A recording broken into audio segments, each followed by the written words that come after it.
এয়া আকাশবাণী তেজপুৰ। এতিয়া আৰম্ভ কৰিবলৈ লৈছোঁ বিজ্ঞান ভিত্তিক অনুষ্ঠান বিজ্ঞান চৰা।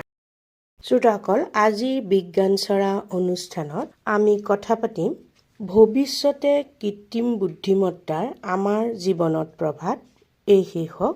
আৰু এতিয়া আমি আহি পাইছোঁহি তেজপুৰ বিশ্ববিদ্যালয়ৰ ভাৰপ্ৰাপ্ত উপাচাৰ্য, কম্পিউটাৰ ছায়েন্স আৰু ইঞ্জিনিয়াৰিং বিভাগৰ জ্যেষ্ঠ অধ্যাপক ডক্টৰ ধ্ৰুৱ কুমাৰ ভট্টাচাৰ্যদেৱৰ ওচৰত। নমস্কাৰ ছাৰ।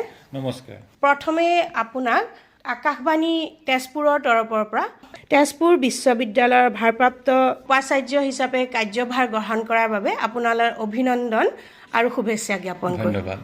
আমি আশা কৰোঁ যে এটা সুস্থ আৰু সুন্দৰ পৰিৱেশৰে আপুনি নিজৰ কাৰ্যকাল চলাই যাব।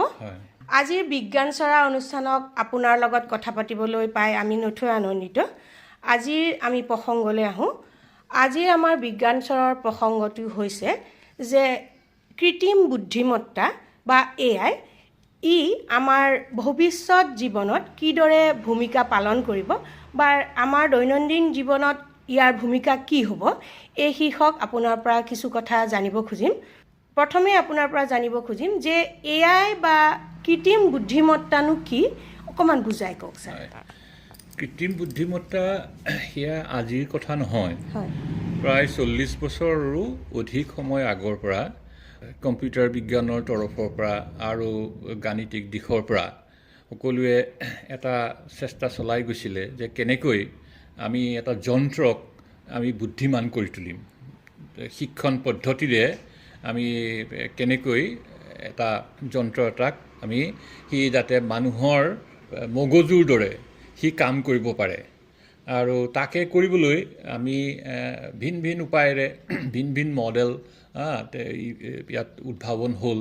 মাজতে সেই গৱেষণা কিছুদিনৰ কাৰণে স্থগিত হৈছিলে বা স্থবিৰ হৈছিলে, কিন্তু তাৰপিছত লাহে লাহে সি আকৌ ক্ৰমান্বয়ে বাঢ়ি আহিল। কাৰণ এইটো কিয় স্থবিৰ হৈছিলে, যে যিবোৰ তথ্য আমাক লাগে সেই তথ্যবোৰ আমি যদি নাপাওঁ, যিবোৰ তথ্যৰ জৰিয়তে আমি এটা যন্ত্ৰক আমি বুদ্ধিমান কৰি তুলিম, সেই তথ্যবোৰ যদি আমি শুদ্ধভাৱে আৰু এক সুসংহত বা পৰিকল্পিত এক উপায়েৰে যদি আমি সেইখিনি সজাই নলওঁ, তেতিয়াহ'লে আমি যন্ত্ৰটোক আমি বুদ্ধিমান কৰিব নোৱাৰোঁ। গতিকে এই বিষয়ত গৱেষণা আহি এনে এক পৰ্যায় পাইছে যে এতিয়া এনেকুৱা হৈছে যে এনেকুৱা কোনো এক ক্ষেত্ৰ নাই য'ত আমি কৃত্ৰিম বুদ্ধিমত্তাৰ প্ৰয়োগ দেখা নাই। আমি আমাৰ মোবাইলটোত যদি বহি আমি কিবা এটা বস্তু বিচাৰিবলৈ যাওঁ, তাতো কৃত্ৰিম বুদ্ধিমত্তা আছে। আমি যদি এতিয়া কিবা এটা কথা ক'বলৈ আমাক কিছু তথ্য লাগে, তেতিয়াও আমি কৃত্ৰিম বুদ্ধিমত্তাৰ সহায় ল'ব পাৰোঁ। গতিকে এনেকৈ আমাৰ জীৱনত ই এনেকৈ ওতঃপ্ৰোতভাৱে সোমাই গৈছে যে কৃত্ৰিম বুদ্ধিমত্তা অবিহনে, ইয়াৰ প্ৰয়োগ অবিহনে যেন পৃথিৱীখন যেন নচলিবই, স্থবিৰ হৈ যাব, এনেকুৱা এক ধাৰণা আহি পৰিছে। আমাৰ ভৱিষ্যত জীৱনত ইয়াৰ ভূমিকা বিষয়ে কওকচোন। হয়, ইয়াৰ ভৱিষ্যত জীৱনত যথেষ্ট ভূমিকা আছে। এতিয়া আমি জেনেৰেল ইণ্টেলিজেঞ্চৰ বাহিৰে যিটো সাধাৰণ যিটো বুদ্ধিমত্তা, সেইটো আৰু ডাঙৰ কথা। তাৰমানে এনেকুৱা কোনো বিষয় নাই যিটো বিষয়ত আমাক এই কৃত্ৰিম বুদ্ধিমত্তাই সহায় নকৰিব। সেইটো পৰ্যায়লৈ আমি যাবলৈ গৈ আছোঁ। এতিয়া কথা হ'ল যে আমাৰ জীৱনত অলৰেডি মেডিকেল ছায়েন্সতে হওক, চিকিৎসা বিজ্ঞানতে হওক বা আমাৰ শৈক্ষিক দিশতেই হওক, অথবা আমি কোনোবা এটা ডাঙৰ এটা কোম্পানী বা এখন প্ৰতিষ্ঠান সুচাৰুৰূপে চলোৱাৰ ক্ষেত্ৰতে হওক, এই সকলোতে কৃত্ৰিম বুদ্ধিমত্তা বেছি পৰিমাণে প্ৰয়োগ হৈছে। এতিয়া এইবোৰৰ জৰিয়তে বহু মানুহৰ ধাৰণা যে আমাৰ চাকৰি হয়তো অভাৱ হ'ব, হয়তো এনেকুৱা কথা খুব চৰ্চিত হয় যে যদি সকলো যদি কৃত্ৰিম বুদ্ধিমত্তা, এতিয়া লিগেল ব্যৱস্থা যিটো আমাৰ ন্যায় ব্যৱস্থাটো যদি কৃত্ৰিম বুদ্ধিমত্তাৰ জৰিয়তে যদি সম্পূৰ্ণভাৱে চালিত হয়, তো উকিলসকলৰ কি চাকৰি নোহোৱা হ'ব নেকি? কিন্তু কথা হ'ল যে এই নতুন নতুন যেতিয়া ঘটনা হ'ব, সেই ঘটনাটো যদি আগতে যদি ঘটা নাই, তেতিয়াহ'লে এই কৃত্ৰিম বুদ্ধিমত্তাই সহায়ক নহ'বও পাৰে। যিটো ঘটি গৈছে, যিটো হৈ গৈছে, সেই ঘটনাৰ আলম লৈ আমি এটা যন্ত্ৰক বুদ্ধিমান কৰিব পাৰোঁ। কিন্তু যিটো আগতে হোৱা নাই, প্ৰথমবাৰৰ বাবে হৈছে, তেনেকুৱা ক্ষেত্ৰতো কেনেকৈ কৃত্ৰিম বুদ্ধিমত্তা লগাব পাৰি, সেইটোৰ ওপৰত যথেষ্ট গৱেষণা চলিছে, কিন্তু এতিয়াও সেয়া পৰিপক্ক হৈ উঠা নাই। গতিকে কিছু ক্ষেত্ৰত যদিও দেখা যায় যে চাকৰিৰ ক্ষেত্ৰত অনাটনি হোৱাৰ সম্ভাৱনা বা হৈছে, কিন্তু আন ক্ষেত্ৰত আকৌ চাকৰি উদ্ভাৱন বা চাকৰিৰ যথেষ্ট অপৰচুনিটি বা নতুন নতুন ধৰণৰ চাকৰিৰ আকৌ সুযোগ ওলাই আহিছে। গতিকে সেইকাৰণে আমি ভবাৰ দৰে নহ'বও পাৰে, কিন্তু ইয়াৰ সুদূৰ প্ৰসাৰী প্ৰভাৱ যে পৰিব সেইটো খাটাং। বিশেষকৈ এতিয়া মই যেনেকৈ কৈছোঁ, এজন বিশেষজ্ঞ, চিকিৎসা বিজ্ঞানৰ এজন বিশেষজ্ঞ যাৰ আজি 20 বছৰ ধৰি হয়তো তেওঁৰ যিটো অভিজ্ঞতা আছে, গতিকে এটা ৰবট যাক আমি যন্ত্ৰৰ দ্বাৰা চালিত কৰি সেই ৰবটৰ দ্বাৰা এটা আমি অপাৰেশ্যন কৰিব পাৰোঁ, কিন্তু যদি ৰবটটোক যিখিনি শিক্ষণ পদ্ধতিৰে যিখিনি তাক শিক্ষা দিয়া হৈছে, সেইটোত যদি ক'ৰবাত ত্ৰুটি থাকি গ'ল, যিটো হয়তো এজন হিউমেন বিঙে, মানুহ এজনে, যিজন অভিজ্ঞতাপুষ্ট মানুহ এজনে তেওঁ নিজকে নিজে সংশোধন কৰি পেলাব, সুধিব। কিন্তু যন্ত্ৰটোৱেতো যেনেকৈ শিকোৱা হৈছে তেনেকেই কৰি সি যদি গুচি যায়, তেতিয়াহ'লে who will be responsible for that. ঠিক তেনেকৈ গাড়ী এখন, অট'মেটিক গাড়ী এখন, তাত আমি কৃত্ৰিম বুদ্ধিমত্তা প্ৰয়োগ কৰিলোঁ যে ড্ৰাইভাৰলেছ কাৰ, যাত কোনো ড্ৰাইভাৰ নাই, মই প্ৰথমে কৈ দিলোঁ যে মই গুৱাহাটী যাম, গতিকে সি নিজে ৰাস্তাটো বাছনি কৰি গৈ আছে। কিন্তু কেতিয়াও নহ'বলগীয়া ঘটনা এটা যদি সন্মুখত আহি গ'ল, তেতিয়া হয়তো সেই ড্ৰাইভাৰলেছ কাৰ যিটো মেচিন, মানে মেচিন লাৰ্ণিং যিটো চলিউশ্যন, সি হয়তো আমাক বিপথে চালিত কৰিব পাৰে। গতিকে তেতিয়া সেইকাৰণে কোন ৰেছপনচিবল হ'ব, এনেকুৱা ধৰণৰ কথা আহি পৰিছে। গতিকে ইয়াৰ ভাল দিশো আছে আৰু লিমিটেশ্যনো আছে যথেষ্ট। আমাৰ নতুন প্ৰজন্ম যিসকলে এই বিষয়ে মানে পঢ়িবলৈ বা আৰু অত্যাধিক জ্ঞান ল'ব খোজে, তেওঁলোকক আপুনি এই বিষয়ে কি ক'ব? হয়, এতিয়া কাৰিকৰী দিশতেই হওক বা অন্য যিটো সাধাৰণ যিটো জেনেৰেল BSc MSc কোৰ্চ বা BA MA কোৰ্চ, এই সকলোতেই কৃত্ৰিম বুদ্ধিমত্তা এজ এন অ'পেন ইলেক্টিভ হিচাপে দিয়া হৈছে। আমাৰ যিটো NEP 2020 মতে এতিয়া সেইকাৰণে এই বিষয়ে শিকিবলৈ অনলাইন কোৰ্চো আছে। হয়তো তাত আমি একো মাচুল দিবই নালাগে, ফ্ৰী কোৰ্চেছ আছে, অনলাইন কোৰ্চেছ। অথবা সেই এখন হায়াৰ এডুকেশ্যনেল ইনষ্টিটিউশ্যনতো যথেষ্ট এইটো সুবিধা ওলাইছে যে এইটো খণ্ডকে শিকায়। গতিকে মই ভাবোঁ যে ইয়াৰ যিখিনি ন্যূনতম জ্ঞান সকলোৰে থকা উচিত, কাৰণ আমাৰ হাতত থকা আমাৰ মোবাইলটো, স্মাৰ্টফোনটো, সেইটোৰ উপযুক্ত প্ৰয়োগৰ ক্ষেত্ৰতো আমাৰ কিছুখিনি এতিয়া নলেজ বা জ্ঞান থকাটো প্ৰয়োজন। গতিকে কৃত্ৰিম বুদ্ধিমত্তা সম্বন্ধীয় যিখিনি কোৰ্চেছ আছে তাৰ ওপৰত এতিয়া সকলো ধৰণৰ undergraduate course, postgraduate course, even higher ছেকেণ্ডেৰীটো এইটো সন্নিৱিষ্ট কৰা হৈছে। গতিকে সেইকাৰণে শিকাৰ সুবিধা হৈছে। আৰু যদি তেনেকৈ শিকাৰ যদি অসুবিধা হয়, অনলাইন কোৰ্চেছ আছে। তো অনলাইন কোৰ্চৰ জৰিয়তেও আমি নিজক সেইখিনি শিক্ষিত কৰি লোৱাটো অত্যন্ত প্ৰয়োজন হয়। এই ক্ষেত্ৰত তাৰমানে নিয়োগৰ সুবিধাও যথেষ্ট বৃদ্ধি হয়। আজিকালি তাৰমানে বহু চাকৰিত এই AI ওপৰত বা আৰ্টিফিচিয়েল ইণ্টেলিজেঞ্চ বা কৃত্ৰিম বুদ্ধিমত্তাৰ সম্বন্ধীয় কিছু জ্ঞান থকাটো অত্যন্ত প্ৰয়োজন হৈ পৰিছে। সেইটো এতিয়া এছেঞ্চিয়েল ৰিকুৱাৰমেণ্ট হিচাপে দিয়া নাই, ডিজায়াৰ্ড হয়তো কোৱালিফিকেশ্যন হিচাপে দিছে, কিন্তু কালি পৰহি হয়তো এনেকুৱা হ'ব যে সেইটো অত্যন্ত প্ৰয়োজনীয় হৈ পৰিব।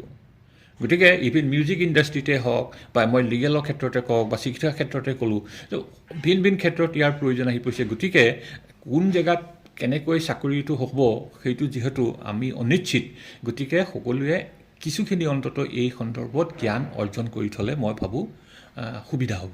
হয়, আপুনি ইতিবাচক আৰু নেতিবাচক দুইটাৰ বিষয়ে কৈছে, কিন্তু বিজ্ঞান প্ৰযুক্তিবিদ্যাৰ যিখিনি দেশ আগুৱাই গৈছে, আমাৰ ভাৰতো উন্নয়নশীল ৰাষ্ট্ৰৰ ভিতৰতে পৰে, তথাপিও তৃতীয় বিশ্বৰ আমাৰ য'ত দুৰ্নীতি বহুত দেখা যায়, তেনে এক দেশত যদি কৃত্ৰিম বুদ্ধিমত্তা বেছি প্ৰয়োগ হয়, তেতিয়াহ'লে দুৰ্নীতি বৃদ্ধি পোৱাটো আপুনি বেছি নহ'বগৈনে বাৰু? নহয়, দুৰ্নীতি ৰোধ কৰাত সি সহায় কৰিব কিছুখিনি। কেনেকৈ সহায় কৰিব যে যদি তাৰমানে মোৰ নিজৰ মোবাইল স্মাৰ্টফোনটোতেই যদি কৃত্ৰিম বুদ্ধিমত্তাৰ প্ৰয়োগ হৈ আছে, মই জানো কেনেকৈ ব্যৱহাৰ কৰিব লাগে, সেইটোৰ জৰিয়তে মই যদি কিবা এটা কাম আদায় কৰিবলৈ মই অফিচলৈ গৈছোঁ বা কোনোবা এজন পেছাদাৰীৰ ওচৰত গৈছোঁ, ইতিমধ্যে যদি মই এই টুলটোৰ জৰিয়তে যিটো AI টুলটোৰ জৰিয়তে মই যিটো কিছু জ্ঞান যদি মই অৰ্জন কৰি লওঁ, তেতিয়া হয়তো মোক ঠগাব নোৱাৰিব। সেইকাৰণে এতিয়া ছাপ'জ এটা মেডিচিনেই দিলে, মেডিচিন এটা কোনোবাই প্ৰেছক্ৰাইব কৰিলে, সেই মেডিচিনটো মই যদি গুগলত ছাৰ্চ কৰিলোঁ, তাত মেটা ছাৰ্চ আছে, তাতো AI আছে।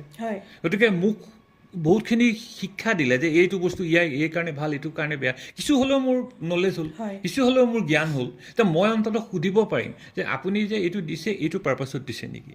গতিকে তেনেকৈ দুৰ্নীতি যদি কোনোবাই কৰিব খোজে, মই ক'ব খুজিছোঁ যে যদি এই টুলবিলাক বা এই কৃত্ৰিম বুদ্ধিমত্তা প্ৰয়োগ হোৱা যিবোৰ এপ্লিকেশ্যন আছে সেইবিলাকৰ বিষয়ে যদি প্ৰয়োগবোৰ জানে তেতিয়া আমি নিজকে নিজে কিছুখিনি আমি সাৱধান কৰিব পাৰোঁ।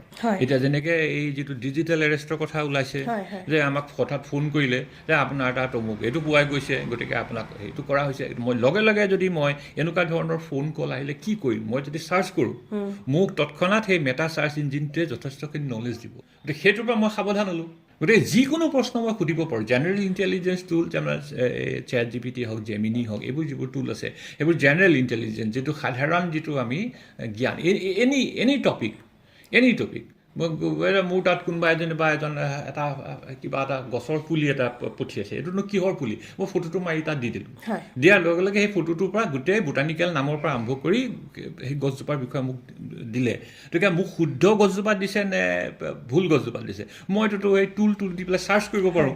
গতিকে সেইকাৰণে মানুহজন ঠগন খোৱাৰ পৰাও এই টুলবোৰে সহায় কৰিব পাৰে। হয়, মই দুৰ্নীতিৰ কথা এইকাৰণে সুধিছিলোঁ যে আপুনি কৈছিল যে আগতে যদি তেনে ঘটনা নহয় বা কৃত্ৰিম বুদ্ধিমত্তা ব্যৱহাৰ কৰি এটা ৰবটক যদি কিবা কাম দিয়া হয় তেতিয়াহ'লে তেওঁৰ যিহেতু বুদ্ধি বা মানৱ বুদ্ধি বা বিবেক নাথাকে, তেতিয়াহ'লে তেওঁক সেই দুৰ্নীতিগ্ৰস্ত লোকে বিপথে পৰিচালিত কৰি কাম সিজাব পাৰিব নেকি? সেইটো কৰিব পাৰে, সেইটো কৰিব নোৱাৰে বুলি মই নকওঁ, কিন্তু আজিকালি যিবোৰ ৰবট হৈছে বা যন্ত্ৰচালিত যিবোৰ আহিলা হৈছে সেইবোৰত এটা কথা আছে এডেপ্টিভনেছ মানে পৰিস্থিতি সাপেক্ষে নিজকে খাপ খুৱাই লোৱা। গতিকে এইটো এতিয়া বৰ্তমান গৱেষণাৰ বিষয় আৰু যথেষ্ট জাপানত আৰু চাউথ কোৰিয়াত সেইটো প্ৰয়োগ হৈছে, চাইনাতো হৈছে। আমিও সেইটো সন্দৰ্ভত আমি ৰিচাৰ্চ কৰোঁ যে আমি নতুন যদি পৰিস্থিতি এটাৰ ক্ষেত্ৰত আমি কেনেকৈ তাৰমানে নিজকে এডেপ্ট কৰিব পাৰোঁ, সেইটো প্ৰতিযোজন নহয় জানো? সেই এতিয়া আমাৰ যে তেজপুৰতেই 50 ডিগ্ৰী টেম্পাৰেচাৰ কেতিয়াও হোৱা নাই, আগতে কেতিয়াও হোৱা নাই। হঠাৎ এদিন 50 ডিগ্ৰী টেম্পাৰেচাৰ যদি হৈ গ'ল, তেতিয়া মোৰ এটা আহিলা আছে যিটো হয়তো 45ৰ ওপৰত গ'লে সেই আহিলাটো বেয়া হৈ যাব। গতিকে তেনে ক্ষেত্ৰত সেই আহিলাটো যদি ৰবাষ্ট হয় তেতিয়াহ'লে এই 50 ডিগ্ৰী যদি টেম্পাৰেচাৰলৈ যদি কেতিয়াবা উঠে সি নিজে নিজক কেনেকৈ ৰক্ষা কৰিব, সেইটো হয়তো কষ্ট বাঢ়িব, দামটো হয়তো বাঢ়িব, কিন্তু এই ব্যৱস্থাটো বৰ্তমান সন্নিৱিষ্ট হৈছে। কিন্তু মই কৈছোঁ যে এইটো এতিয়াও গৱেষণা বিষয় আছে, কাৰণ এইবোৰ জিৰ' ডে মানে আজি যদি প্ৰথমবাৰৰ বাবে হৈছে তেতিয়াহ'লে সেই যন্ত্ৰটোৱে সেইখিনি কিমান শুদ্ধকৈ সি এতিয়া সেইটোৰ ওপৰত সিদ্ধান্ত দিব পাৰিব, সেইটো এটা ডাঙৰ প্ৰশ্নবোধ আছে। হয়, এইবাৰ আপোনাৰ পৰা জানিব খুজিম যে AI বা কৃত্ৰিম বুদ্ধিমত্তা সকলো ক্ষেত্ৰতে প্ৰয়োগ হৈছে বুলি আপুনি কৈছে। শিল্পকলাৰ ক্ষেত্ৰতো ইয়াৰ প্ৰয়োগ আমি দেখা পাওঁ। ধৰক সংগীতৰ যিটো জগত আছে, বিভিন্ন তাত শিল্পীসকল আছে, শিল্পীসকলৰ কণ্ঠ বেলেগ বেলেগ, সকলোৱে বেলেগ ধৰণে নিজৰ গীতৰ শৈলী আছে বা বেলেগ ধৰণে সকলোৱে গীত পৰিৱেশন কৰে। এতিয়া AI বা কৃত্ৰিম বুদ্ধিমত্তা প্ৰয়োগ কৰিও তেওঁলোকৰ নকল বা সেইটোও কৰিব পৰা যায়, এই বিষয়ে আপুনি কি ক'ব? হয়, এইটো এটা বৰ অতি মূল্যৱান প্ৰশ্ন বুলি মই ভাবোঁ, কাৰণ কিছু ক্ষেত্ৰত মই হয়তো সংগীতৰ লগত অলপ জড়িত আৰু মোৰ গৱেষণাগাৰটো এজন ছাত্ৰই এইটো বিষয়ত গৱেষণা কৰি আছে। গতিকে আমি যদি যিকোনো এজন গায়কৰ যদি তেওঁ কোনটো পিছত গায় আৰু তেখেতৰ গানৰ শৈলীবোৰ কেনেকুৱা, মই যদি তেওঁৰ 50টা গান মই যদি এটা AI ব্যৱস্থা তাক দি দিওঁ, সেই AI ব্যৱস্থা তেতিয়া কি কৰিব, শিকি ল'ব, সেইটো শিকি লৈ তেওঁৰ ভইচত এটা গান সৃষ্টি কৰি দিব পাৰিব। এতিয়া চাপ'জ এজন খুব ভাল তাবলিষ্ট আছে, তাবলিষ্টজনে কেনেকৈ তাবলা বজায় সেই ষ্টাইলটো অতি সহজতে AI শিকি ল'ব পাৰিব, শিকি লৈ পেলাই সেইটো ষ্টাইলতে তেওঁ তাবলাটো বজাই দিব। গতিকে আমি সেইটো কৰি চাইছোঁ আৰু কৰি চাই আমি দেখিছোঁ যে সেইটো সম্ভৱ। কিন্তু তাৰ মাজতো যিহেতু এতিয়া মই ভূপেন দাৰ কথাই কওঁ, ভূপেন হাজৰিকাই যেনেকৈ গায় এইটো সম্ভৱ নহয় 100% AI দি পেলাই সেইটো কপি কৰাটো, কাৰণ তেখেতে প্ৰত্যেকটো শাৰীত প্ৰত্যেকটো লাইন গাওঁতেই তেখেতে যেনেকৈ কাজ দিয়ে ইমান শুদ্ধকৈ 100% কাজ দি AI সৃষ্টি কৰাটো সম্ভৱ নহয়। কিন্তু কিছুমান হয়তো গায়ক গায়িকা আছে তেওঁলোকৰ হয়তো সিমান মডুলেশ্যন নাথাকে, ইমান কাজ দি গাই নাপায়, তেনেকুৱা ক্ষেত্ৰত হয়তো সেইটো সম্ভৱপৰ হয়। কিন্তু ইয়াৰ যথেষ্ট প্ৰভাৱ আছে, এইটো কথা ক'বই লাগিব যে অলৰেডি মানে সেইটো কৰি বহুতে তেনেকৈ সৃষ্টি কৰিছে সংগীত যে মানুহে পটককৈ ধৰিবই নোৱাৰে। ইভেন মানে এতিয়া আমি এখন মঞ্চত যেনিবা আমি আমাৰ গুৰুজনাকো দেখাব বিচাৰিছোঁ বা আমাৰ ভূপেনদাকো দেখাব বিচাৰিছোঁ, জ্যোতিপ্ৰসাদকো দেখাব বিচাৰিছোঁ, বা আমি বিষ্ণু ককাইদেউকো দেখাব বিচাৰিছোঁ। সেইটো আপোনালোকে দেখিছে যে ফেচবুকত আজিকালি AI লগাই তেনেকুৱাকৈ সৃষ্টি কৰিছে, তেওঁলোকৰ মাজত কথা কোৱাও কৰিছে। কিন্তু গতিকে কিন্তু যদি অলপ সূক্ষ্ম দৃষ্টিৰে চোৱা যায় এইটো গম পোৱা যাব যে এইটো এটা যে AI দি সৃষ্টি কৰা বা কিন্তু যদি গৱেষণা আৰু ওপৰৰ স্তৰলৈ যায় হয়তো আমি তাৰ পাৰ্থক্যই বিচাৰি নাপাম। গতিকে শিল্প জগতত ইয়াৰ এটা প্ৰভাৱ আছে আৰু সেইকাৰণে এতিয়া বোধ কৰোঁ ইউটিউব বা এইবিলাকত কি কৰে তেওঁলোকে AI দি যদি ক্ৰিয়েট হৈছে তেওঁলোকক ছেপাৰেট এটা শ্ৰেণীত এটা পৃথক শ্ৰেণী হিচাপে কনচিডাৰ কৰে।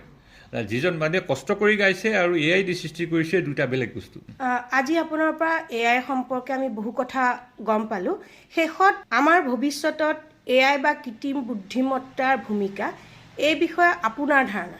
মোৰ এইটোৱেই ধাৰণা যে মানে মই কিছু ক্ষেত্ৰত অলপ মোৰ ব্যক্তিগত যদি মন্তব্য সোধে মই অলপ বিৰক্ত হৈছোঁ AI প্ৰয়োগ। যদিও মই AI ইউজ কৰি মই ৰিচাৰ্চ কৰি আছোঁ, গৱেষণা কৰি আছোঁ, কিছু ক্ষেত্ৰত আমাৰ যথেষ্ট আমাৰ বিৰক্তিকৰ পৰিৱেশ আহিছে। কেনেকৈ আহিছে মই এটা জাষ্ট উদাহৰণ দিছোঁ দেই, যে মই কিবা এটা বস্তু লিখি উলিয়াই পেলাই সেইটো কাৰোবাৰ লগত কপি হৈছে নেকি চাবলৈ মই এটা টুল এটাক দিলোঁ, আহিলা এটাক মই দিলোঁ। এতিয়া ঠিক আছে, যদি কাৰোবাৰ লগত টেক্সট চিমিলাৰিটি হৈছে মোক দেখুৱাই দিলে মই কাৰেক্ট কৰিলোঁ।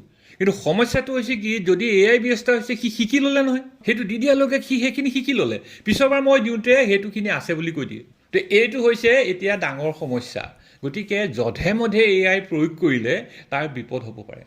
তেনেকৈ এতিয়া যেনেকৈ যুদ্ধক্ষেত্ৰত AI প্ৰয়োগ হৈছে, মিছাইল এটা যেতিয়া আমি ক'ৰবাত এটা নিশ্চিত টাৰ্গেট কৰি পেলাই আমি মিছাইল এটা প্ৰয়োগ কৰিছোঁ, যে সি যদি ভুল কৰে, কণমানো যদি ভুল কৰে, সেইটো গৈ যদি বেলেগ এটা ঠাইত পৰেগৈ, তো সেইটো তাৰ কিমান ক্ষতি হ'ব।